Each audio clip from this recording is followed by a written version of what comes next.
Obrigado. Boa noite. Passou rápido, não esperava fazer. É uma satisfação estar aqui com vocês e compartilhando a mesa com... Wellington apresentou como especialista Alice Rodrigues. Na área a gente vai falar da internação e da reabilitação de adictos, dependentes químicos. Se há algum especialista que pode dizer que é especialista em dependência química ou em adicções, é o próprio adicto, o verdadeiro especialista. Agora, em que eu considero que Alice é nossa especialista? Que ela tem experiência mais do que eu, que venho atendo os pacientes, faço grupo, ela está no dia a dia aqui, várias horas ao dia.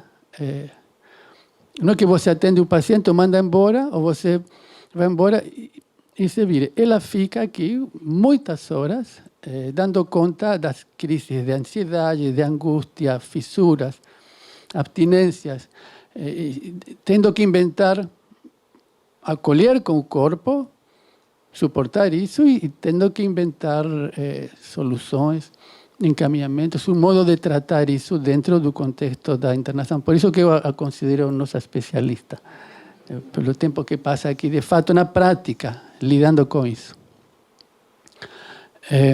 Mas quando eu falo que nós, como psicólogos, por mais especializações que fazemos, eu tenho mais de 20 e tantos anos acompanhando adictos. Nunca me considerei nem considerarei um especialista na área.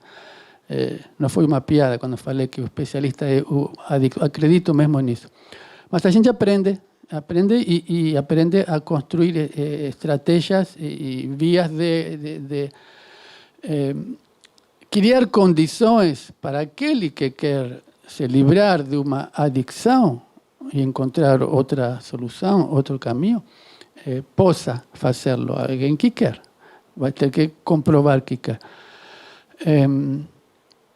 E falei buscar outras soluções, porque a ideia é falar da internação, mas um modo também que temos neste encontro de apresentar-lhes algo de como trabalhamos no programa que hoje se chama PDQ-A.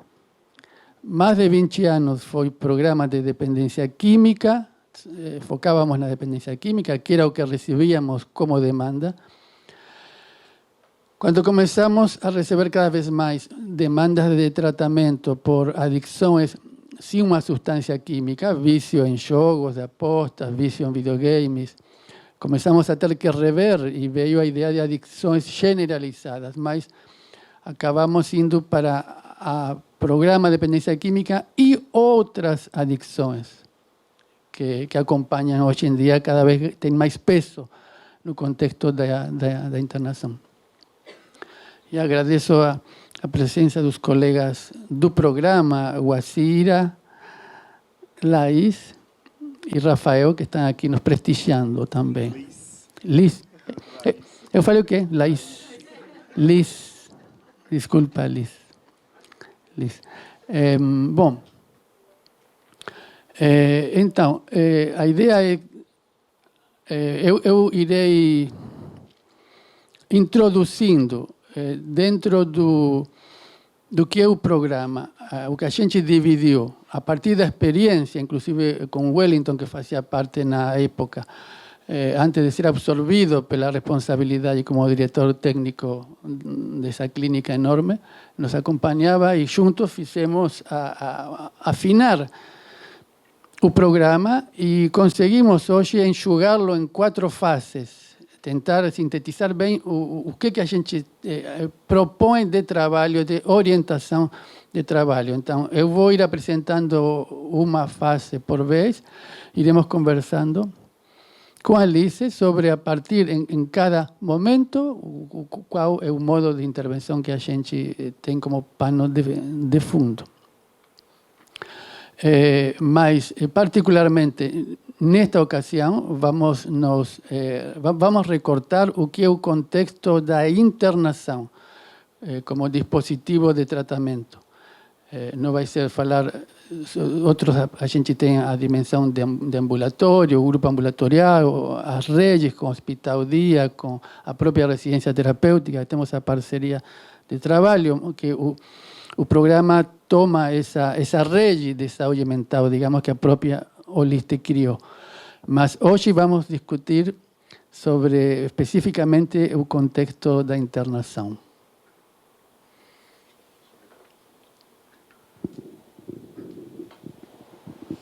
Boa noite. Primeiro, Pablo, obrigada. Quando ele diz, né, sobre eu estar nesse espaço por muitas horas, ele está se referindo ao fato de eu ser psicóloga de plantão.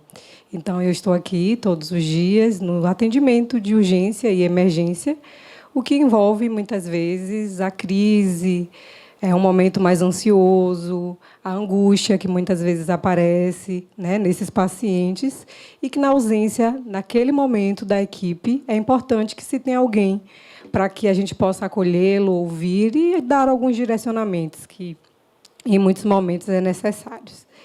Para a gente começar a falar sobre o tema que escolhemos hoje, né, é um bom ponto de partida e é algo que, para mim, antecede qualquer discussão técnica que a gente possa vir até hoje.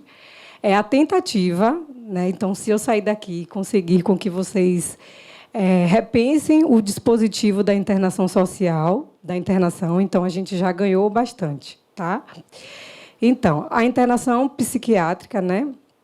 Por muito tempo, ela foi vista como um espaço tido e carregado com muitos estigmas, né? Um espaço onde, por muitas vezes, foi dita e sentida como um lugar de perigo, onde os pacientes eles tinham sua autonomia comprometida, os laços sociais rompidos de maneira muito drástica. Existiam, né, as contenções que ainda existem atualmente, mas de maneira muito agressiva e sem contexto, né? Até por conta do momento em que vivíamos. Mas, se hoje a gente pensa em internação, é importante pensar que esse é um dispositivo no qual, muitas vezes, os familiares, os pacientes, eles recorrem por entender que existe aí uma necessidade. Então, se a gente consegue desfazer esse mito, né, de que a internação é um lugar perigoso, onde compromete os vínculos sociais desses pacientes, né, já é algo muito diferente. Então, seria muito importante que a gente pudesse partir desse lugar. Os pacientes, né, eles nunca, não posso dizer nunca, mas, em sua grande maioria, eles não vêm à internação porque querem. Né? Normalmente, os familiares, né, percebem anteriormente a necessidade de que eles possam, então, estar nesse espaço. E, então, é pensado esse dispositivo para receber, particularmente, os pacientes, né, em adicção, que chegam, muitas vezes, sem borda, né, precisando de um contorno, com a sua rotina comprometida, os laços sociais rompidos, por vezes se colocando em perigo e colocando a terceiros também em perigo. Então, a internação ela entra a partir desse lugar. A gente sabe, né, que, em outro momento, a internação ela foi vista como função meramente de punição. Então, saber que essa lógica ela já não funciona e que é importante repensá-la é imprescindível. A gente, inclusive, trabalha com a lógica de ética e cuidado, e isso envolve uma escuta clínica, envolve todo um aporte que é necessário para pensar os casos desse paciente que a gente entende que tem as suas singularidades, que é único e que precisa de um plano terapêutico individual. Então, depois de a gente desfazer, né, ou tentar esse mito do que seria esse espaço, é muito bom também pensar na função que a droga ocupava na vida desse paciente, né? E quando eu falo a droga, né, a substância, é importante que a gente pense, principalmente na atualidades, as mais diversas e o que tem surgido, o jogo patológico. Temos também, né, que é bastante conhecido, o uso abusivo de substâncias, o estímulo em relação à pornografia. Então, isso tem aparecido com uma certa frequência e que é importante pensar na atualidade, né? Sobre o espaço, existem aí muitas dúvidas de como é que seria, se ele é um espaço onde as pessoas ficam trancadas, não têm acesso aos familiares, e, obviamente, que tudo tem uma função, mas já não funciona a partir dessa lógica.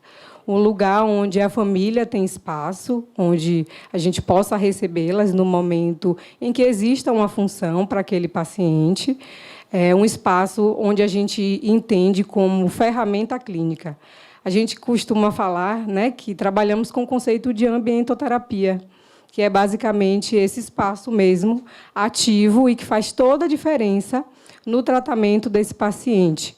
Um paciente que, como eu havia dito, ele chega sem borda e que o espaço ele ocupa essa função de dar esse contorno e fazer a diferença no tratamento de cada um deles.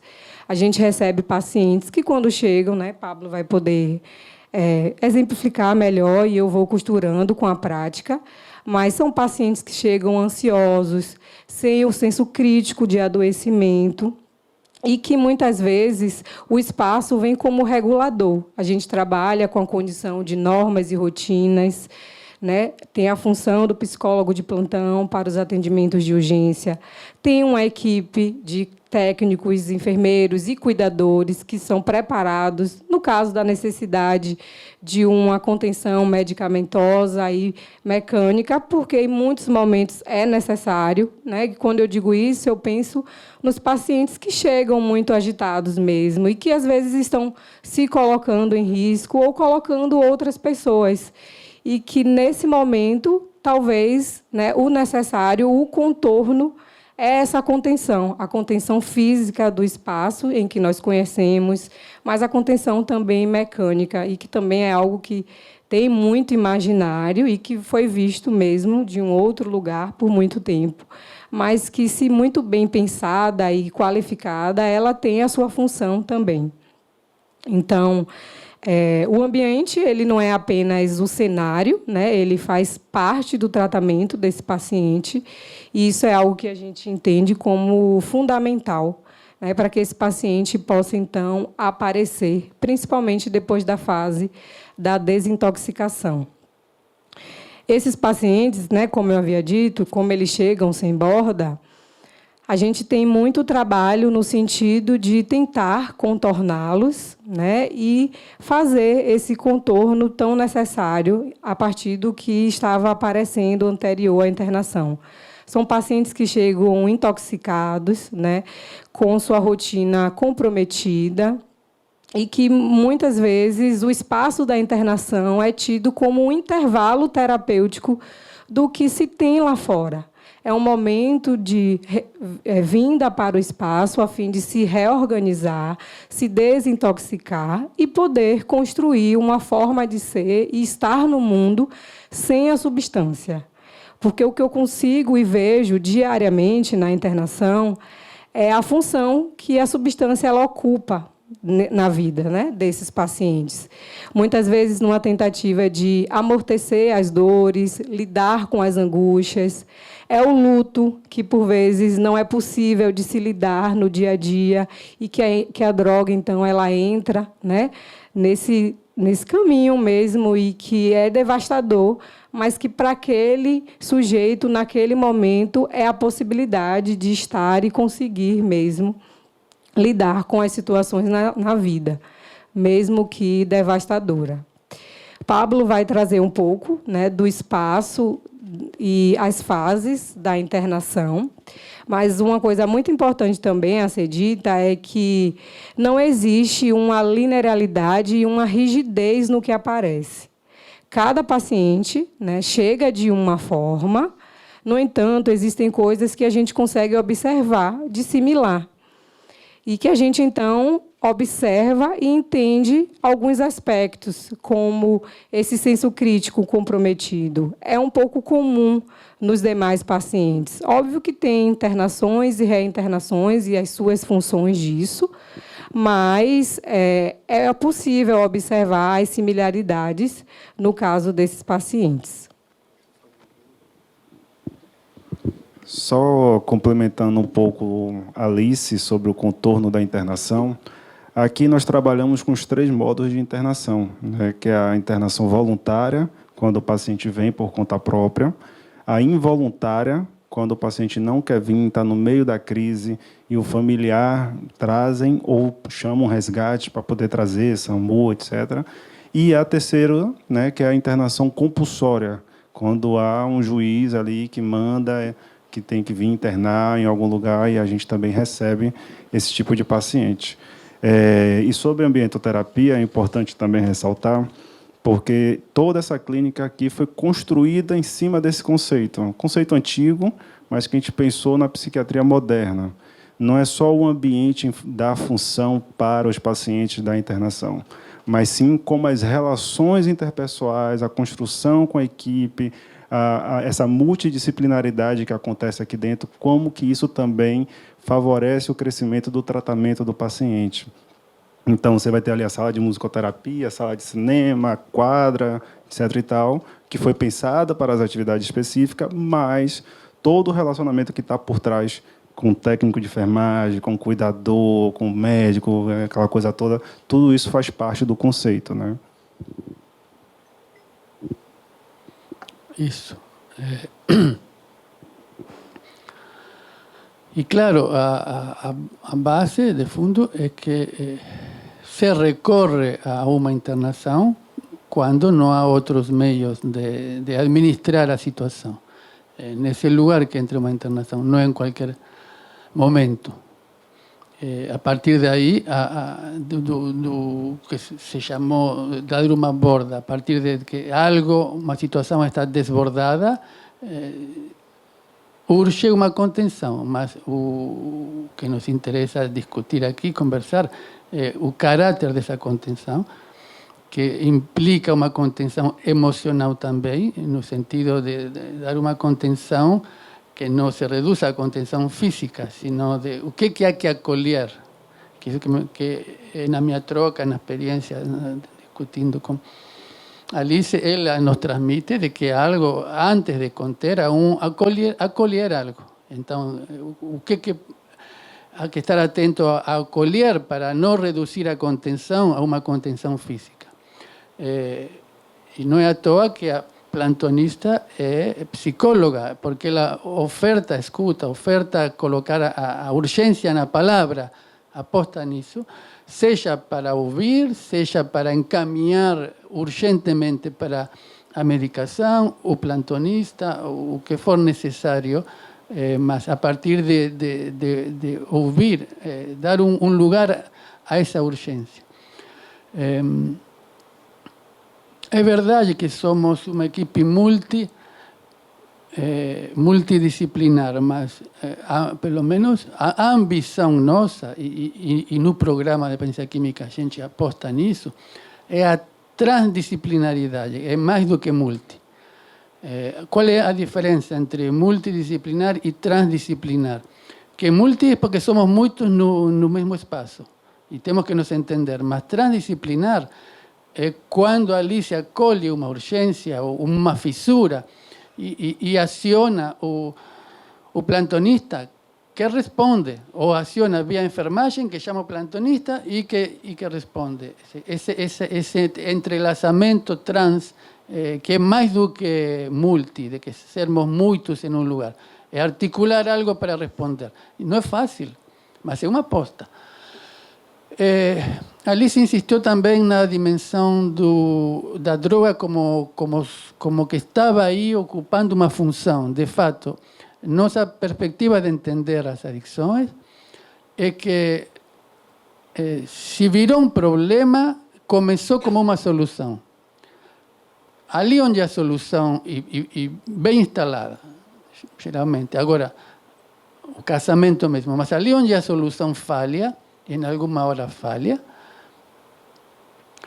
entra alternativa e o dispositivo, o programa de tratamento nosso é quando essa solução falha e aparece a ansiedade, por usar um termo genérico, a ansiedade que estava de fundo, isso retorna, não é que aparece, não é que é pura fissura. A fissura já está dando uma imagem, uma forma, algo que era anterior, que uma ansiedade de não sei o quê. Se a gente vai olhar por trás da tela, há um vazio, que é mais apavorante ainda. Mas, bom, perante isso, a ansiedade, e aí que é isso que a gente vai tratar, por isso o cuidado de entrada, podermos localizar as coordenadas de que função estava tendo nessa economia libidinal, que inclui o corpo, sobretudo no corpo, que função estava tendo. E qual é uma das funções fundamentais? Por exemplo, de fazer uma desintoxicação, e aqui já entro na primeira das 4 fases do tratamento, que é a que supomos a mais aguda, que supondo um sujeito, nem sempre, mas que chega intoxicado. Então, a fase é desintoxicar. Eu complementaria que nessa fase é quando a gente consegue observar que não há palavra, mas há muito corpo. São pacientes em que normalmente tem um senso de urgência muito grande para as demandas. Eles demandam por liberações, o contato com a família, que muitas vezes é para fazer algum pedido em específico, lembrando de que esse senso crítico, né, nesse momento estava comprometido, então eles não conseguem, por vezes, observar ou entender a necessidade de estar aqui. É uma tentativa mesmo de pedir para que, em algum momento, possa sair. O não reconhecer, eu costumo ouvir muito quando eu faço o primeiro acolhimento, né, quando esse paciente chega, vocês não entendem, eu não preciso estar aqui. Por vezes, isso é bem comum, eu paro quando eu quero, eu jogo por jogar, é uma diversão, não tem um objetivo, enfim, isso é bem comum, isso aparece. E, nesse primeiro momento, a ideia é poder não fazer interpretações cedo demais, poder escutar a urgência, sabendo que nem sempre vai ser possível de ser atendida naquele momento, mas que o escutar, o acolher, tem uma função e garante que esse paciente consiga estar nesse espaço um pouco mais para que a gente consiga, inclusive, incluí-lo nos grupos terapêuticos e na rotina que a gente costuma ofertar diariamente e que dá esse contorno que a gente já falou algumas vezes aqui hoje. Me lembrei de um caso agora, que a gente acompanhou no programa, de chegar totalmente alguém que tem uma profissão, trabalho, família, responsável familiar, mas que chega aqui totalmente desorganizada. Da boca, direto, vem aqui, literalmente feita um lixo e coberta de vergonha. Como, a partir do acolhimento disso e de ir dando lugar a reorganização, como ela consegue se servir de um dispositivo como a internação, estou falando inclusive de uma internação voluntária, nesse caso. Mas, como ela diz, chegou ao fundo do poço, mas conseguir servir-se do que ali se falava, da própria rotina do dia a dia, para ela se reorganizar, primeiro internamente e depois conseguir reorganizar para fora.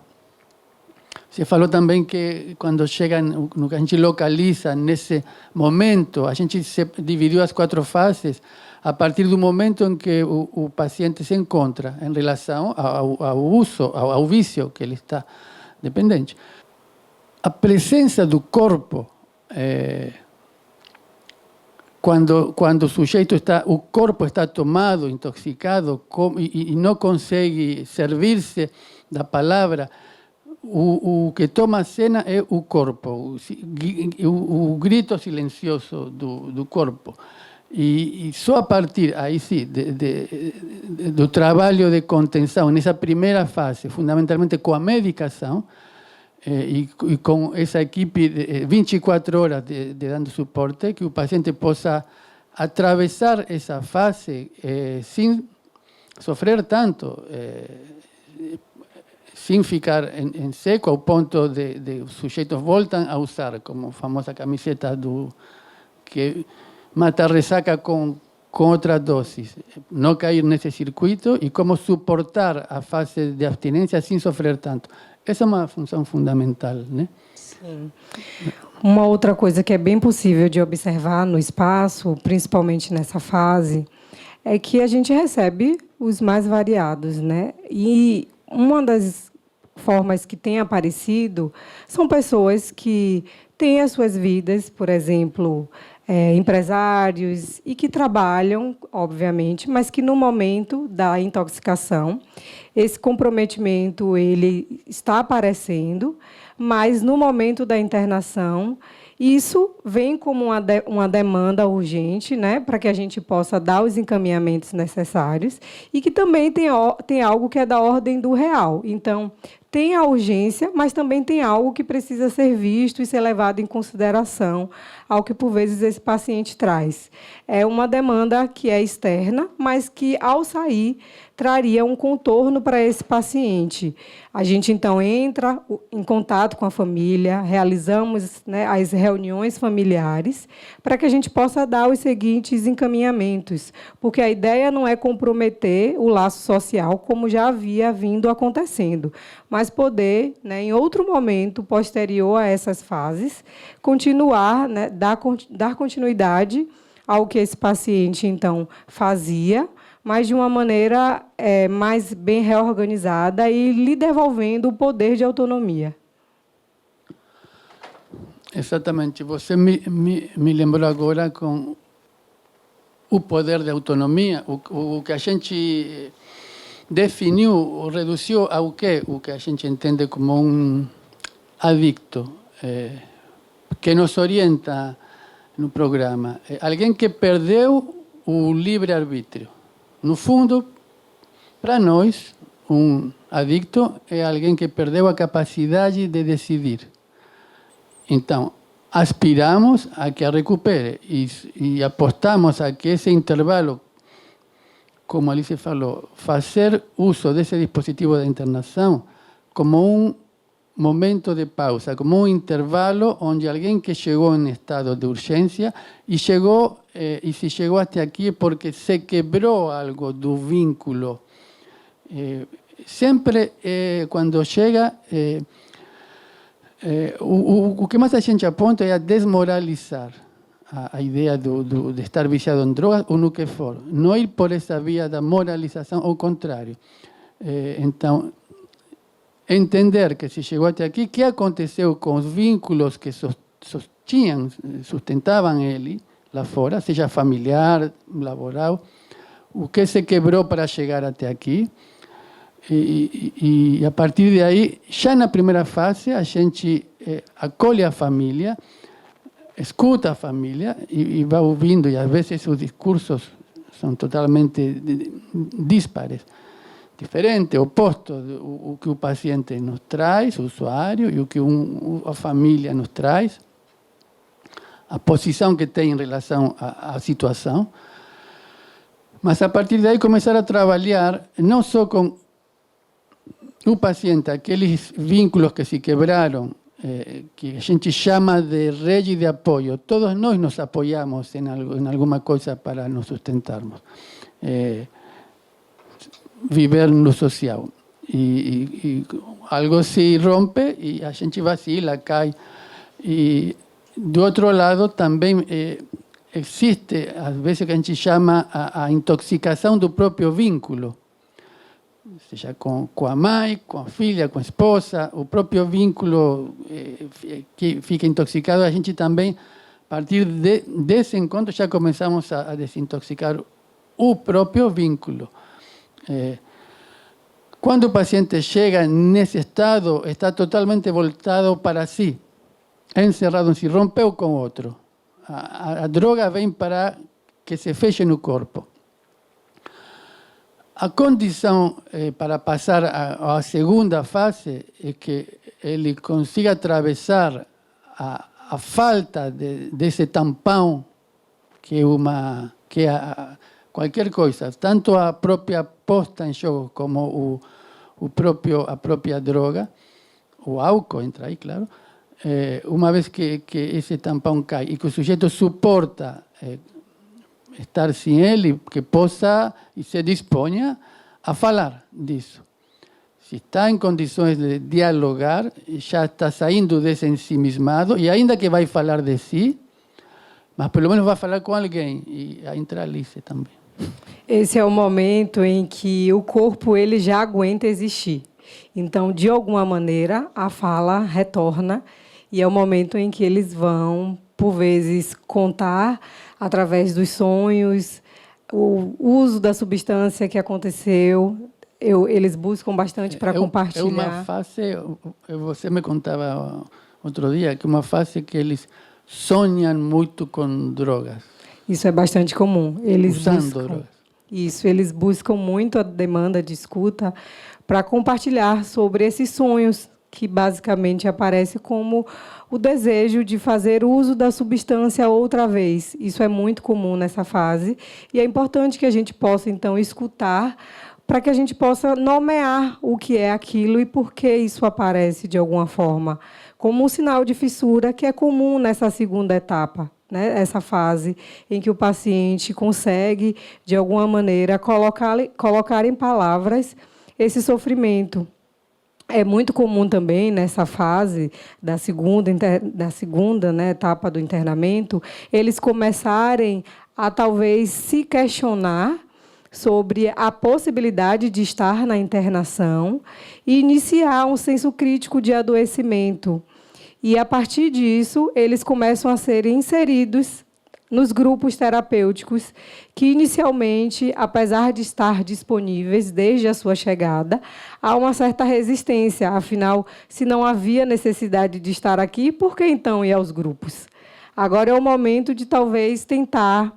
Nem sempre eles conseguem sustentar, mas o movimento de ir aos grupos, de estar nos grupos e poder escutar os colegas é o que a gente chama de clínica ativa. Então, isso é possível para que esse paciente consiga aparecer nessa fase e trazer um pouco desse sofrimento que também é comum nessa etapa.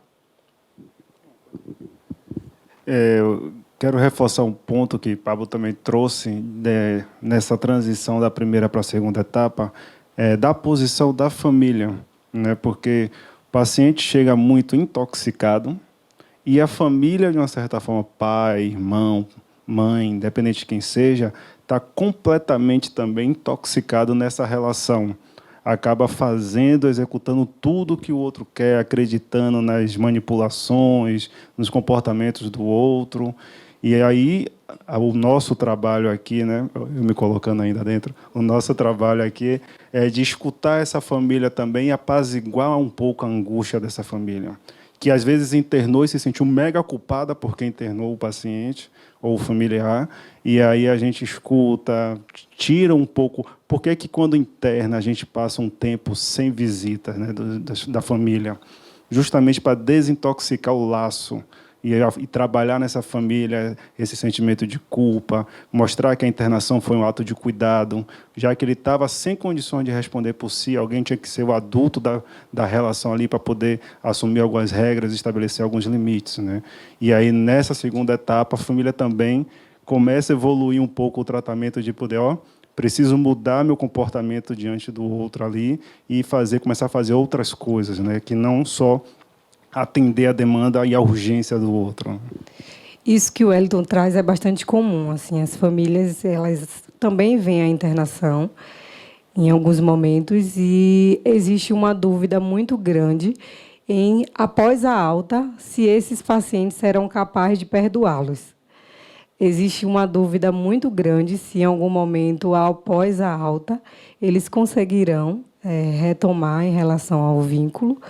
e que é algo muito visível em relação à culpa desses familiares e que, naquele momento, precisa ser escutado e ter um direcionamento por alguém que, naquele momento, conseguia visualizar o adoecimento psíquico do outro e entra como alguém a fim de intervir e direcionar para esse espaço que é necessário nas fases de intoxicação, por exemplo.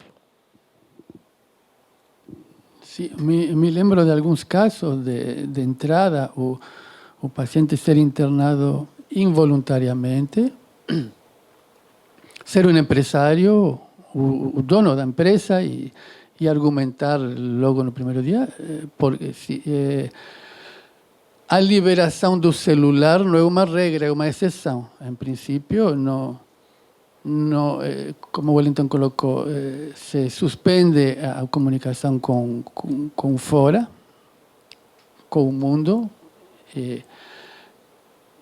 minimamente, mas já de entrada, no primeiro acolhimento, no primeiro encontro com o paciente, a gente já pega as coordenadas da situação. Então, por exemplo, mais de uma vez termos recebido: eu sou empresário e se eu não me comunicar hoje com a empresa, a coisa não vai andar, vai ser um problema pior do que a solução. Em alguns casos, isso tem acontecido, a gente, com o paciente, com a família, vendo as coordenadas, se libera e a coisa funciona bem, flui, e alguém que, por exemplo, internou contrariado, muda de posição, começa, uma vez que percebe que não estamos aqui para atrapalhá-lo, sino para ajudá-lo, começa a jogar a favor do tratamento e se vincula com o tratamento. Também tem acontecido outra coisa, que alguém se sirva disso: eu sou empresário e se minha empresa não funciona, e ser um blefe. A família dizer: tem meses que ele não aparece na empresa, ele já não apita. Então, a gente precisa, em cada caso, ser sensível ao que tem aí, como ali se falava, o que tem de verdade real aí, e o que é uma estratégia para que nada mude, para continuar casado com o meu vício. Isso vamos vendo em cada caso. Mas, de fato, se alguém que entrou virado para dentro, no segundo momento começa a virar-se para fora, a partir de falar de si com alguém que está disposto a acompanhá-lo, para passar à terceira fase, antes disso, ainda na segunda, esse trabalho de olhar-se para dentro, a gente vai se servir para desmontar o que a gente chama os gatilhos que alimentam o vício. A gente sabe que o vício não é do nada e não é meramente químico. Claro, se se chega a certo nível, o químico fala mais alto e a palavra perde peso, perde todo o valor. Mas o que levou ao vício não deixa de ter relação com a palavra. Essa é a nossa aposta. E é recuperar essa palavra que intoxicou, desintoxicar. E como é o trabalho? A gente chama desmontar os gatilhos que alimentam o casamento com o recurso à droga. E às vezes é o modo como é visto, tratado na família. Vamos ver em cada caso, para cada um, o que pode funcionar como um gatilho que desencadeia isso. E a segunda fase, o foco é desmontar isso, para que o sujeito possa ganhar alguma distância entre a vontade de usar e a decisão, que possa ir ganhando alguma distância.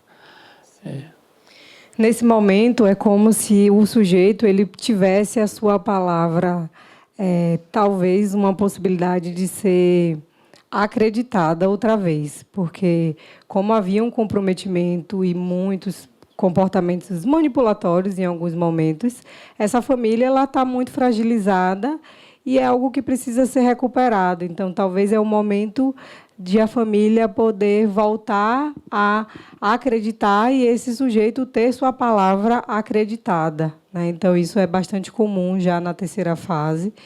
e que a gente consegue, inclusive, observar também. Uma vez que o paciente se interessa e se foca em desmontar alguns gatilhos, que está interessado em produzir certa separação com o objeto do vício, há condições para... isso implica, são sinais de que o sujeito está consentindo com a entrada de um terceiro elemento, que nesse momento entre ele e a droga, ou entre ele e a família, é a equipe. Alguém da própria equipe, que está entre eles. Entra entre ele e a droga, entre ele e o corpo, entre ele e a família, está aí mediando. E é um momento também onde a gente vai fazer, já apontando para... Na terceira fase, a gente vai discutir, vai fazer um trabalho conjunto com paciente e família, de refazer acordos. Primeiro, vai trabalhar as diferenças. O que produziu o rompimento. Porque, insisto, o paciente não se interna porque está viciado. O paciente se interna porque rompeu o vínculo. É isso que produz o ato da internação.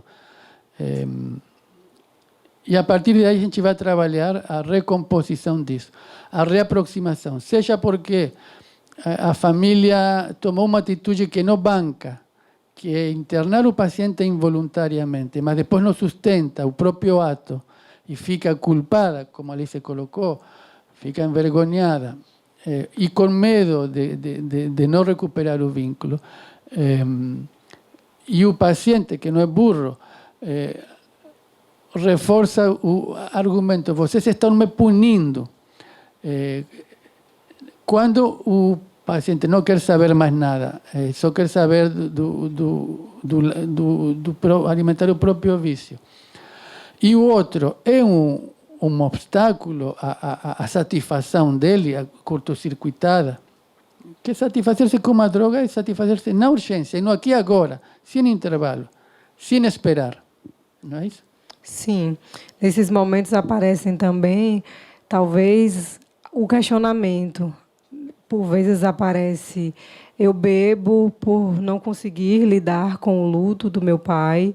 Então, a gente entra como função simbólica e poder, talvez, permitir que esse luto venha aparecer para esse paciente, que tenha espaço de falar desse lugar, de alguém que perdeu um familiar e que, por isso, a droga ocupava essa função, que é devastadora, mas que, naquele momento, aparecia como uma possibilidade de lidar com determinadas situações. Então, falas como essas começam a surgir nesse momento.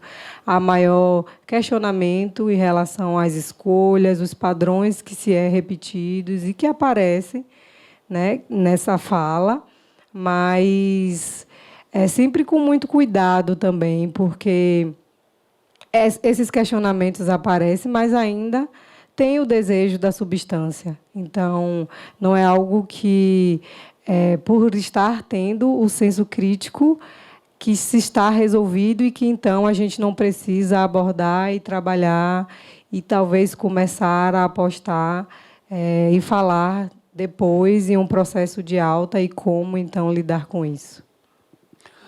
Agora, eu queria que você nos contasse, Alice, um pouco mais detalhes da sua experiência, daqueles casos que se encontram entre a intoxicação, no momento da desintoxicação e no momento de consentir, já mais em condições de falar também, mas nesses dois tempos mais agudos, o que você tem encontrado mais de ter que lidar no dia a dia na internação, em termos de demandas dele, de urgência mesmo? Normalmente, a urgência é o uso do celular, isso tem aparecido com uma certa frequência. Fazer o contato com o mundo externo, isso aparece muito, e a gente precisa, né, como a gente havia dito, entender a real função dessa demanda. a urgência de falar com seus familiares, a urgência de pertences. Isso aqui é algo muito importante que Pablo traz, né, como pergunta.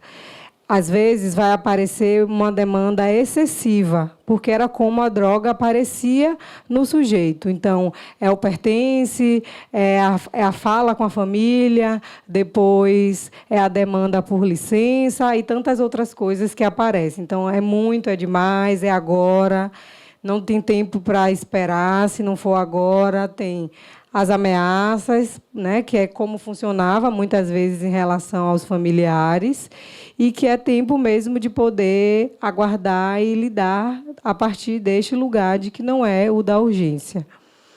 Outra coisa que me chama muita atenção entre essa fase é que eles chegam muito cansados, apesar de não se reconhecerem desse lugar. Então, eles chegam e costumam, nesse momento, finalmente, sendo possível, do descanso. Então, eles buscam por um lugar confortável onde finalmente possam, então, serem acolhidos, retomar com a alimentação, que às vezes é algo muito básico, mas que estava comprometida no dia a dia. Então, isso é algo que eu também consigo observar muito entre a fase da intoxicação, quando eles chegam, até que isso vá se dissipando de alguma forma. Tem a fissura, que também aparece bastante, e nisso aparece essa demanda excessiva. Tem os sinais do corpo. Então, assim, pacientes, por exemplo, em crises de abstinência alcoólica, eles confundem muito com, talvez, uma medicação que estaria sendo feita, mas que, naquele momento, é um sinal claro de abstinência do álcool. É a perda da memória, que naquele momento é comprometida, os tremores no corpo, e aqui é o momento de, então, usar como justificativa para sair, para ir no hospital clínico, por acreditar que, então, seria algo que está sendo utilizado. Mas, na verdade, é um sinal claro de abstinência e que o corpo aparece, né, demonstra, e que, então, precisa, de fato, de uma medicação, de um direcionamento a partir da fala, mas que nem sempre é possível, e que a gente busca, então, a ajuda da equipe técnica como um todo. Nessa fase é interessante porque eles aprontam, né? E aí eles fazem de tudo para poder conseguir sair, até engolir pilha do controle remoto para poder ter liberação para ir no hospital clínico e não voltar, né? Então, a gente tem que ficar sempre atento a todas as possibilidades. E, acredite, ele sempre surpreende a gente, né? Sempre tem uma dor de barriga, tomar uma medicação em excesso, falar que está sentindo isso, aquilo, só para poder mobilizar o familiar, mostrar para o familiar de que a clínica está fazendo mais mal do que ele estava aqui fora, para poder conduzir. E quando vai lá para às vezes, né, alguns familiares, quando estão muito mobilizados, pegam, não vou levar, vou ver o que está acontecendo, aí chega lá, eles sartam fora, e aí o problema se torna maior ainda. Ou estou tendo um ataque cardíaco, vou morrer, as medicações que estão me dando para me fazer ter uma parada cardíaca. Sim. Quando vê, tudo é manipulação, né? Até mesmo o futebol, que é algo comum, que eles organizam e que é possível, obviamente, é um pé que parece ter sido distorcido para talvez ser direcionado para uma transferência médica, mas que se tratava de um sinal claro do desejo da substância, né, de ser retomada.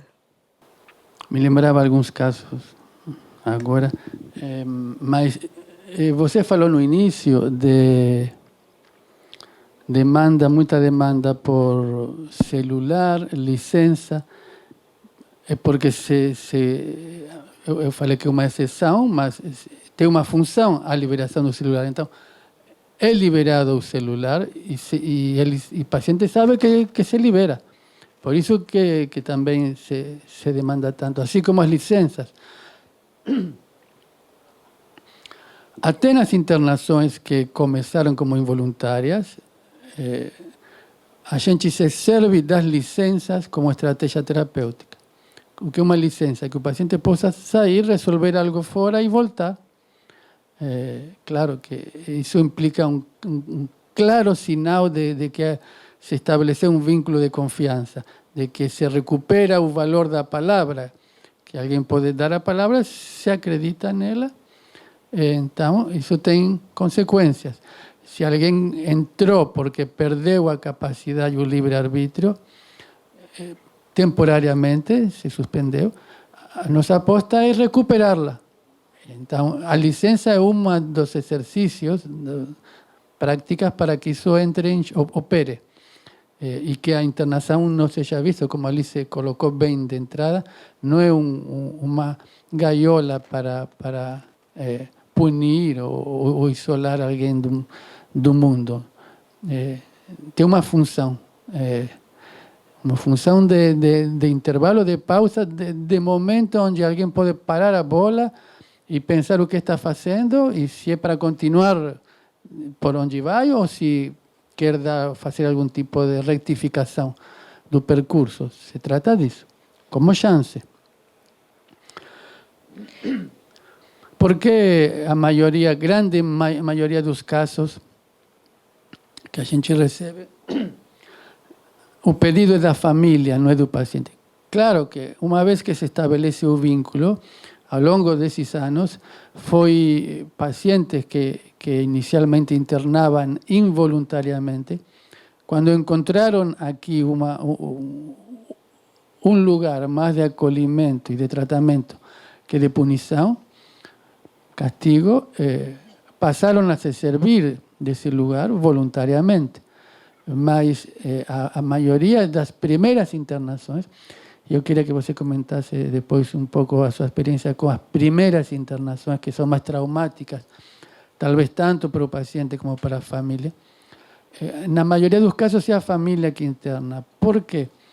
Porque o paciente está em posição de dependência, literalmente. Você pode tirar o objeto do vício, mas ele continuará dependente emocionalmente da família, inclusive aqueles que são os provedores.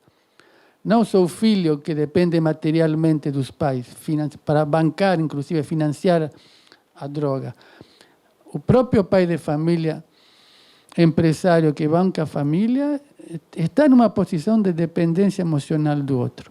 Inclusive ao ponto de que só se decida se tratar quando o outro, a esposa, geralmente, ameaça romper a parceria, separar-se. Mas eu queria que você comentasse algo da experiência, da situação dos pacientes e familiares numa primeira internação. A primeira internação, normalmente, ela é bem movimentada. O primeiro contato já é feito com a família, a gente faz um momento de acolhimento, onde depois da equipe médica ter avaliado, a gente entender a motivação da internação a partir dos olhos daquela família. Então, vem uma outra interpretação que às vezes não é a mesma do paciente. O que traz o paciente aqui, que normalmente é uma situação que comprometeu algo nesse vínculo ou na situação do cotidiano. Então, a partir disso, né, a gente faz essas perguntas a essas famílias e a gente passa algumas informações, né, que pode, de alguma maneira, apaziguá-los, como por que o primeiro contato ele fica restrito inicialmente, que em um primeiro momento é sempre uma surpresa para a família, que acredita que, então, não vai receber notícias desse paciente. Então, aparece muita angústia nisso e a gente tenta dar um contorno no sentido de que eles podem receber essas informações, né? Eles não ficarão sem elas, as reuniões técnicas irão acontecer com esses familiares e que o paciente terá assistência a partir de agora, 24 horas, e que, se porventura surge uma demanda de urgência, esse é o lugar mesmo para que, então, a gente possa ouvir e atendê-los. A partir desse primeiro momento de acolhimento com a família, a gente, então, pode descer e ver o paciente. Às vezes se assemelha com o que a família trouxe, às vezes não, porque em muitos momentos há um imaginário da família ainda de um paciente que está muito comprometido, mas que minimiza bastante. Então, às vezes, a gente consegue observar essas diferenças, mas é um primeiro contato muito desafiador, eu diria, porque eles trazem uma resistência inicialmente em ouvir as normas do espaço, porque eles acabaram de chegar, nas normas aponta o contorno, aponta a borda do que é possível e do que não é possível nesse espaço, e que é importante para que, inclusive, isso seja retomado, porque é algo que acontece no dia a dia. E que, posterior a isso, uma coisa que já me chama a atenção é quando eu vou poder utilizar meu celular. Essa é a pergunta do milhão. E a resposta, obviamente, nunca é dita como eles esperam. Mas, à medida que a gente vai explicando por que esse celular ele é restrito inicialmente, eles, inicialmente, ainda trazem uma resistência, mas ficam na esperança de que, em algum momento, essa função poderá, então, ser liberada. Mas isso é algo que é construído. Então, esse primeiro contato é o contato que surge as dúvidas, mas, às vezes, também o desinteresse, o não querer ter esse momento comigo, porque existe essa resistência. Tem os aprontes, né, os momentos de agitação psicomotora, né, a tentativa de que se possa ir embora do espaço, e que é o momento de dar contorno. Às vezes, a fala ela não é suficiente. E aí a gente precisa contar mesmo com o aparato da equipe médica e entender que a medicação entra e também faz função nesse espaço. Porque, às vezes, não é possível mesmo. E aquele paciente, mesmo que sem perceber, mostra uma angústia e um sofrimento em entender a necessidade de, talvez, estar aqui. Acho que essas coisas é o que mais me chama a atenção, assim. Me lembro, por exemplo, casos de internação por vício em opiáceos, morfina, a abstinencia, no a fisura que está más ligada digamos, ao psicológico, a parceria que faz com a substância. A abstinência é orgânica mesmo. Então, na morfina, alguém que se habitua a usar, os sintomas de abstinência físicos são quase que insuportáveis, muito dolorosos, muito agudos. Nesse momento, não há como intervir, apesar de que lembro de casos de muita demanda de ser ouvido, mas não só a medicação, algum tipo de intervenções que possam diminuir ao máximo a dor que implica, por exemplo, uma abstinência em opiáceos. Eu falo rapidamente e lhe faço uma pergunta. Então, se começamos pela desintoxicação e depois começamos a desmontar os gatilhos que levam ao uso, o próximo passo, a próxima fase, uma vez desmontado, seria, com esses próprios elementos que ele desmontou, remontar, o que a gente chama construir uma rede de apoio, que com que se desmontou, montar, às vezes é a própria família, que funciona como gatilho. Uma vez trabalhado o ponto tóxico do vínculo, é possível que a família passe a funcionar de gatilho para a rede de apoio. Família, trabalho, a profissão, estudo, uma relação amorosa, a própria continuidade do tratamento com a equipe. É isso que estou chamando de uma rede de apoio. Um fazer que o sustente sem precisar recorrer à droga como bengala. A droga ou ao jogo em apostas, ao vício de apostas mesmo. Você ia falar algo?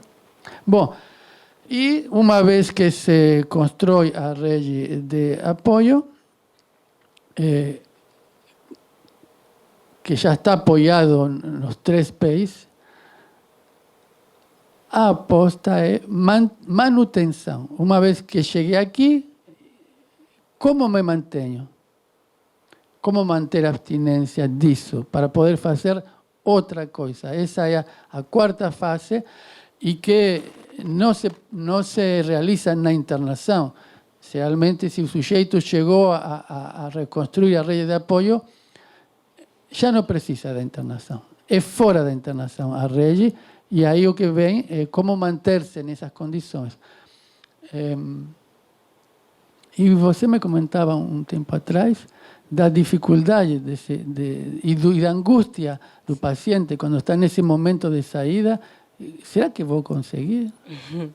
Então, apesar da alta ser sempre uma demanda, nesse momento em que ela se aproxima, ou seja, a travessia para a alta, é o momento em que a angústia também aparece. Eles começam a se questionar se eles conseguirão dar conta a partir do momento em que ele sai e já não tem, né, o contorno e a presença da equipe que ocupava essa função. Então, há muita angústia em perguntar, às vezes, colocar para a gente o que fazer após essa alta, porque por muito tempo não foi possível, não sabia ou se perdia. Então, é uma angústia para eles, apesar do desejo de poder sair. E esse é o momento de a gente poder recapitular tudo o que foi construído.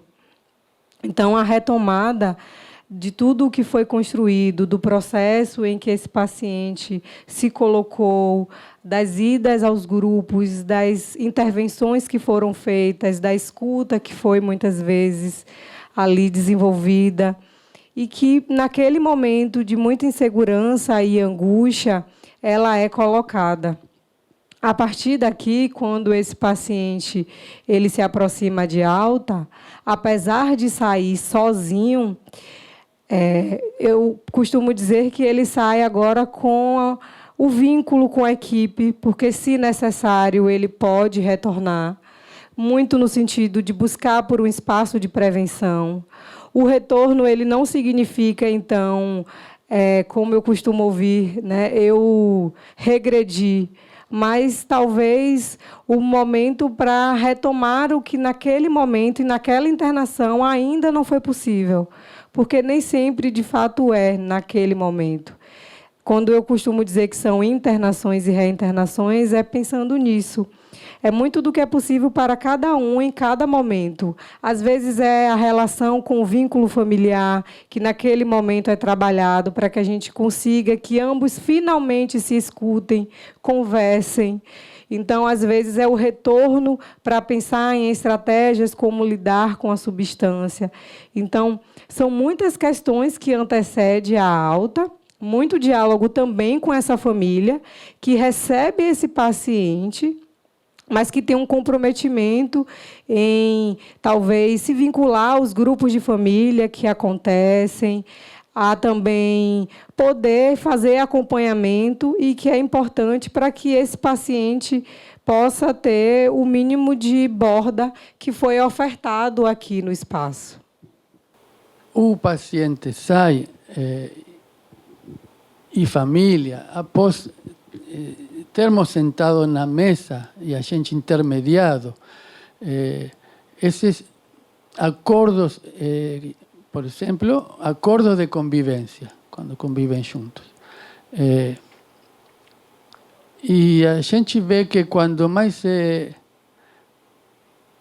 precipitam em fechar acordo, seja de um lado ou do outro, sobretudo o paciente, se precipita em aceitar as condições da família, mas não coloca as suas, porque a gente deixa bem claro que é acordo de um lado e do outro, das partes. Um tem que ouvir o outro.